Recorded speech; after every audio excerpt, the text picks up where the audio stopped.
Good morning and welcome to another Seize the Day.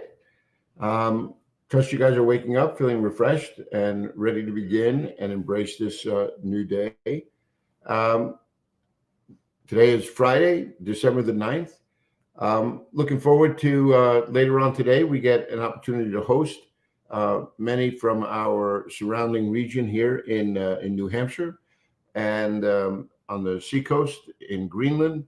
We're going to have a drive-through Christmas program and and also an after party, so people can drive through, see this festival of lights, and then come into our building and be welcomed, and hopefully we'll make some new friends. So that's the real desire behind all of the activity and all the work.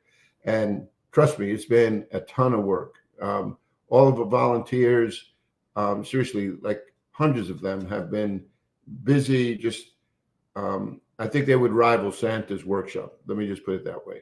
So church looks great, and everyone's really excited about coming. And so you get to host tonight and tomorrow. So that'll be great. All the information, if you're looking for it, can be found on our website, bethanychurch.com. And that's bethanychurch.com. And you can find times and directions, everything there. So looking forward to tonight. We've been in this series for Advent now called God's People Living Generously. And the idea is to just lean into this idea that during the Christmas season, when everyone's celebrating and having parties and exchanging gifts, that we recognize that there is this note of generosity that surrounds this season of Christmas, this giving of gifts. And it all really goes back to the incarnation, from the heart of God, giving his most treasured possessions, to Jesus laying down his life, to Mary giving her future, Joseph his reputation, the shepherds their time, and the Magi their money. And in turn, we can see that all throughout Jesus becoming flesh and dwelling among us, everyone's been giving. And so that whole thought of giving, we thought we would take a look at. And we've been looking at a passage in Luke chapters 16, 1 through 9, that speaks of a dishonest manager. And so I thought it would be good to maybe, for the benefit of those who may not have really read through that parable, that we would read it, each time we start in the morning, and this way refresh our minds. So it's Luke chapter 16, verses 1 through 9. It says, "Now there was a rich man whose manager was accused of wasting his possessions. And so he called him in and asked him, 'What is this that I hear about you? Give an account of your management, because you cannot be manager any longer.'" So the deeds of this manager really has come to the surface, and his reputation precedes him. The rich man finds out about it, and this manager is about to lose his job. So the manager says to himself, "What shall I do now? My master is going to take away my job, and I'm not strong enough to dig, and I'm ashamed to beg." And they says, "I know what I'll do, so that when my job here is lost, people will welcome me into their houses." And so you see, what's the motivation now behind what we're going to read about in his actions? It's so that people would welcome him into their homes. See, part of being the manager meant that he also lived on the estate of this rich man.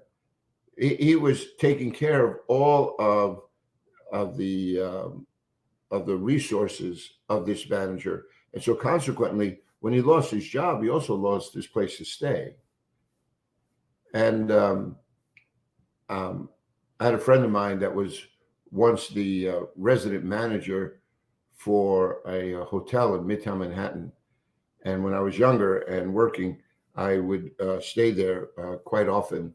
And he had this penthouse apartment on the top floor of a restaurant that was directly across the street from the Waldorf Astoria. So it was it was a prime location, and it was many years ago now, but that was quite the time living in Manhattan. But part of his compensation was, he got to live there, and so this manager here, he's going to be put out, and he wants to make sure that he sets himself up well before he leaves. So he calls in his master's debtors, and he asks the first, "How much do you owe my master?" Now, don't you think that's a weird question for a manager to be asking? He should know what they owe his master. But it goes to show you again how seriously he took his job, and why he is being let go. He's not a very good manager, and as we see, he's in fact a very dishonest manager. And he says to the debtor, he says, the debtor turns around and says, 800 gallons of olive oil, he replies. And so he sat down and gave him a 50% discount. And he did the same for the debtor who owed wheat, only gave him a 20% discount. And here's the text that just kind of at first blush, it makes you wonder, boy, what's really going on here? It says the master commended the dishonest manager because he had acted shrewdly. Now, boy, that just doesn't seem right. But the master is not commending the dishonest manager for being dishonest. He's commending the dishonest manager because the way he's acted shrewdly, so that he would be taking care of himself. And then here's some further insight into this whole parable and how Jesus is going to use it, because he says, for the people of this world are more shrewd in dealing with their own kind than are the people of the light. So the whole point of this parable is really to demonstrate how the people of this world are shrewd in the way in which they deal with their own. And he says, that they are more shrewd in dealing with their own than the people of the light. So the comparison then is between the people of this world and the people of the light, and the way in which they are managing the resources that are placed before them. And so the people of this world are more shrewd in the way in which they are dealing with the resources than, he says, sometimes the people of the light. And then he goes on and he gives a little bit of a commentary here then in verse 9. And what does he say? He says, I tell you, use worldly wealth to gain friends for yourselves, so that when it is gone, you will be welcomed into eternal dwellings. Now we took a look at the idea that the end game here is eternity, right? The end game is to make sure that we are welcomed into eternal dwellings. So that means that this life that we have always has to have this eternal perspective as a part of it. We have to be thinking about the long game. And it's easy to get caught up in the here and now, but the here and now is fleeting. We had an opportunity yesterday. I took everyone to a passage in Ecclesiastes chapter 12. And in Ecclesiastes 12, we looked at what's coming, right? Our own mortality, staring us right in the face. And he says, look, remember now your Creator in the days of your youth, before the days come when you will find no pleasure in them. The brevity of this life the transitoriness of our wealth. So many ways in which you can see that it's kind of hard to hold on to the things of this life. It's like chasing after the wind, is what Solomon says in the book of Ecclesiastes. You never quite get there, and then not before you know it, you turn around and your life is gone. The other day, I got on the phone with my father, who's 95, and not your typical 95-year-old. My dad, for Veterans Day, walked 7.3 miles to the VFW Center, escorted by two police cars, that had their lights on behind him, along with the mayor of the town, to celebrate in this parade. And my dad walked the whole thing in the front, 7.3 miles. And so that's my dad at 95. But I asked him, I said, Dad, what do you want for Christmas? And he started laughing and says, at my age, what do I want for Christmas? He goes, I don't need much for Christmas. He says, just give me a call on Christmas Day. I'm like, yeah, I guess, at 95, it becomes like the equalizer here, right? But the transitoriness of things is even seen in this text. Look, it says, like, when it is gone. It's not if it's gone, or there's a chance it might be gone. No, it's like when it's gone. It's a definitive. And so the idea of living your life with this dual perspective of living for eternity, but also recognizing that the resources in this life are temporal. So you have the eternal and the temporal. That makes up our life, doesn't it? You're having to deal with the here and now, but you're always looking at the here and now with the view of what's coming in the future.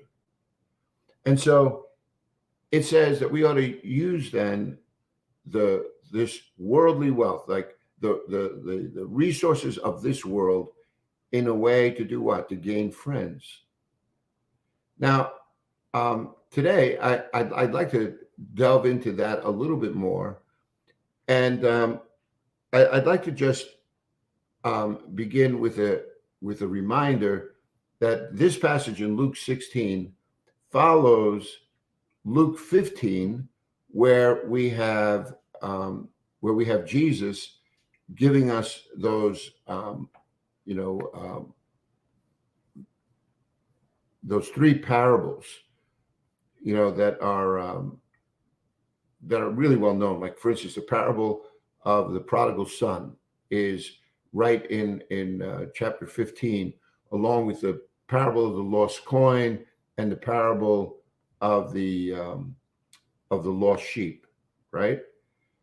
And what I'd like to do is I want you to think of this with me, because it captures in Luke 15 here. I'm going to put it up on the screen for you. So forgive me for being a little distracted, but in Luke 15, there is this statement that Jesus makes. He says, now the tax collectors and sinners were all gathering around to hear Jesus, right? But the Pharisees and the teachers of the law muttered, this man welcomes sinners and eats with them. Now, they didn't mean this as a compliment. They meant it as a point of derision. They couldn't understand why Jesus would be not only welcoming sinners, being nice to them, but also eating with them. I mean, think about it. Like, if you have people invited over to your home for a meal, it's safe to say that you're probably, friends, right? Like, you're at least, being friendly. And here, the Pharisees and teachers of the law, they're taking issue with the fact that Jesus is hanging out with the likes of tax collectors and sinners. those on the bottom rung of society's ladder. And so what Jesus does is he uses 3 parables to demonstrate his heart towards these people. And that's why the parable of the lost sheep, it talks about the 99 being secured, but he goes after the one lost one because it's lost and it has value to him. And so when he finds it, what does the text say? He says he puts it on his shoulder and he calls all his friends and he says, rejoice with me because I found my lost sheep. And everybody's happy and they throw this big party because that sheep was valuable to the shepherd. You see, the point here is that for the Pharisees and the teachers of the law, they don't see the value in this group of people. So they're not going to do anything really to seek them out or to draw some bridges that might draw them a little bit closer together. And then what's the next parable? The parable of the lost coin, right? Woman loses a coin in her home and turns it upside down until she finds it. And when she finds it, what does she do? She calls all of her friends and she's really excited. She says, rejoice with me because I found my lost coin. Why? Because it was valuable to her. And she wanted everybody to know it and to rejoice with her because she found it. And then Jesus goes on in this parable here in Luke 15 to say, that's how heaven rejoices when one sinner repents. So the idea again is these people are valuable. He's telling the story of lost sheep and lost coins, but it's really the story of people, because that's what this whole thing was about. There was this tension that was existing between the religious leaders, the Pharisees and the teachers of the law, and Jesus, over him extending any kind of courtesy and grace to the likes of these sinners. And that's why when you get to the last parable, the prodigal son, if you're paying attention to the story, the prodigal comes home and everybody throws the party, but the older brother is not so happy. And the father goes out and meets with them and says, listen, you should be rejoicing because your brother was lost, but now he's found. He was dead, but now he's alive. See, to the father, his son had value. To the older brother, his younger brother, he did not value him. And doesn't that sound like the prodigal was that lost sheep lost out there in the open country, and this coin was lost in the house, and now you have the older brother who's lost where? In the house. Yeah, Jesus is telling these stories because he wants you to realize that to God, all people are valuable and they're worth all the effort to rescue them. And so when he talks about this dishonest manager trying to make, trying to work circumstances so that he'd be welcomed into their homes, making friends so that he would be the beneficiary, God's saying, as people of the light, we ought to be using our resources in a way that is gaining friends. That's the whole point, right, of this passage here in Luke 16. Use worldly wealth to gain friends so that when it's gone, you're not going to be welcomed just into their homes. You're going to be welcomed into eternal dwellings. So that's kind of showing the heart of Jesus in Luke 15. And now he's saying, look, I want you to maintain the same attitude. I want you to go out into the world and use your stuff in a way that is building bridges with people, because that is demonstrating that you have the same heart that I do for them. And that, my friends, is what's going to welcome you into eternal dwellings when this life is over. So I'd like to give you one more, indication of that. And I'd like for us to look at Matthew chapter 25. And in the light of this kind of generosity that we're speaking of, I want you to look at Matthew 25, and here there is Jesus again speaking about what is going to come at the end of the age. So he's speaking about what's going to be happening here in this eternity, right? So he tells them this story. So the Son of Man comes in his glory, and all the angels with him. He will sit on his throne in heavenly glory. All the nations will be gathered before him, and he will separate the people from one another as a shepherd separates the sheep from the goats. He'll put the sheep on his right and the goats on his left. Then the king will say to those on his right, he's going to say this to the sheep now. He says, "Come, you who are blessed by my Father, take your inheritance, the kingdom prepared for you since the creation of the world." Sounds to me like they're going to be welcomed into eternal dwellings, doesn't it? It sounds to me that somehow or another they caught the eye of God our Father, and now Jesus, who is in this position of separating sheep from goats. In other words, Jesus is the one who is going to be pronouncing judgment here. He separated the sheep, and he says, "Come into this eternal dwelling that has been prepared for you since the creation of the world." So it was always in God's mind that we would spend eternity with him. It's just sin got in the way, and it's complicated everything. But then notice what he says in verse 35. He says, "For I was hungry, and you gave me something to eat. I was thirsty, and you gave me something to drink. I was a stranger, and you invited me in. I needed clothes, and you clothed me. I was sick, and you looked after me. I was in prison, and you came to visit me."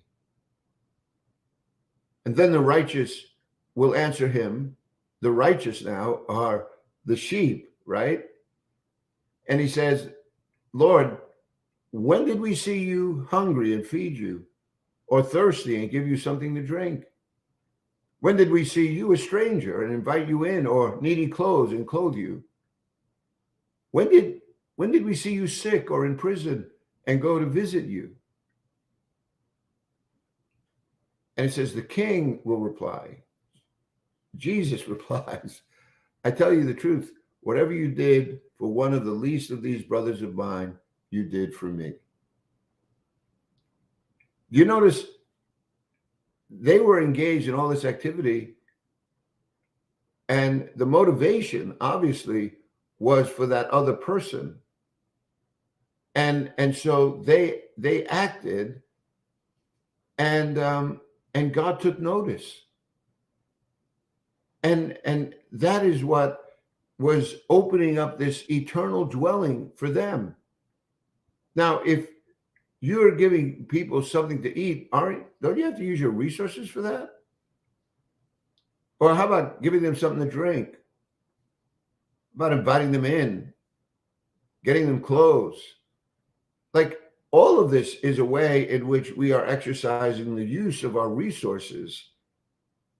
And for what purpose? But for the benefit of those around. Jesus is saying, look, whenever you did it to the least of these brothers of mine, you did for me. Can you understand a little bit more now why Jesus is saying, look, I want you to use worldly wealth to gain friends for yourself, so that when it is gone, you'll be welcomed into eternal dwellings. It's not just, what the dishonest manager was doing, gaining friends so that he could, be welcomed into their homes. It wasn't so that, it was like, for his own personal aggrandizement, his own personal benefit. This text, they don't even know that they're doing this, actually. The verse 40, verses 37 through 39, they're asking the questions, Lord, when did we see you, hungry and or thirsty or a stranger? Or When did we visit you in prison or sick? They were doing all the right things, not really letting their right hand know what their left hand was doing. And God, the Father, who sees in secret, is rewarding them by welcoming them into eternal dwellings. You know what's also interesting about this? Follow this story. It says, then to those on the left, he says, depart from me, you who are cursed, into the eternal fire prepared for the devil and his angels. So on the one hand, you're being welcomed into eternal dwellings, right? You're being welcomed in, as he says here, right? This kingdom prepared for you since the creation of the world, and now there is also this eternal, fire that's prepared for the devil and his angels. So there is eternity on both sides. One is spent in the presence of God, and one is found outside of his presence. And then he goes in verse 42, he says, for when I was hungry, you gave me nothing to eat. And when I was thirsty, you gave me nothing to drink. When I was a stranger, you didn't invite me in. I needed clothes, and you didn't clothe me. I was sick and in prison, and you did not look after me. So the very words that he used to commend the sheep, now he uses to condemn the goats. But notice both the sheep and the goats have the same response. In verse 44, they answered, Lord, when did we see you hungry or thirsty or a stranger or needing clothes or sick or in prison and did not help you? Wasn't that the exact same question of the sheep? Only Jesus' reply says, I tell you the truth, whatever you did not do for one of the least of these, you did not do for me. And so there you have it. Both of them, they're asking the same questions, but one was using their worldly wealth to gain friends, right? To alleviate the need of those around them, to step in and be of service, a little more other oriented. And Jesus says, when you did it to them, you actually were doing it for me. Boy, isn't that an eye-opener? Because now you begin to recognize that our use of worldly wealth is placing us in a position to make sure that as we engage this world, we do so in the name of Jesus. Isn't that what he's been teaching us for so long about? You're the light of the world. You're the salt of the earth. Don't lose your saltiness. Don't hide your light. But we go out there and we represent him to the world. And every person bears this mark of the divine. We were all made. Humanity was made in the image of God. And I get it. Some people have marred that image drastically. But as much as it depends on you and me, we're always called just to do the right thing. To use your worldly wealth in a way to gain friends so that when it's gone, you'll be welcomed into eternal dwellings. And then, because at the end, here's the reality. Verse 46 says, then they will go away to eternal punishment, but the righteous to eternal life. It's judgment or life for eternity, all of which on how we use the resources that God gives us to represent him in a world. Because when you do it to the least of these, you're doing it to me. Well, that is a good word for us to think about and dwell upon and to seize the day. That's why we're doing simple things like throwing a party for a neighborhood. We're welcoming people in, and people have given of their time to make food and refreshments and decorate the place for people that they don't even know. Because you want to influence people for good. You want You want them to perhaps see something of the grace of God in one's actions.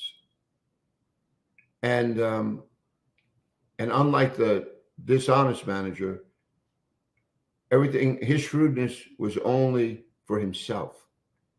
No, God says the people of the light should be different. We should be doing these things because we're mindful that one day we want to spend eternity with him. Well, you go today recognizing that God is good all the time. Lord willing, we'll come back again next week and spend another week together in our Seize the Day studies. This weekend, we invite you to come to church. And if you live in the neighborhood, stop by for our Christmas drive-through. God bless you. And as always, I am really grateful to be a part of this community. God bless you.